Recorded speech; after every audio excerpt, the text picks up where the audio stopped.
Assalamu alaikum wa rahmatullahi ta'ala wa barakatuh. Dr. Bala mai jama'a wunti. Muna maka fatan alheri da wannan manufa naka na alheri da takarar gwamna da kake nema cikin yardan Allah a jihar Bauchi. Mun fi kowa murna da farin ciki a matsayinka na ɗan ƙwaryan jiha ka zama gwamnan jiha ɗan Bauchi Local Government. Mai girma gwamna, muna fatan Allah ya tabbatar da wannan manufa da aniya da kasancewarka gwamnan jihar Bauchi.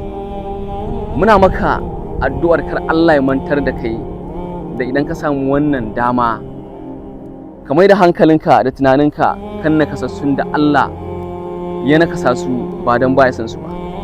Ka kyautata musu iliminsu, ka inganta musu rayuwarsu daidai gwargwarar yadda Allah ya baka iko. Abinda gwamnoni suka wuce ba tunaninsu ba hankalinsu a kai, shi ma nakasashe bawa ne na Allah da ya ga damar ganin su a haka. Muna maka fatan alheri bisa wannan neman takara da kake nema, Allah ya tabbatar. Dr. Bala mai jama'a wunti, fatan alheri.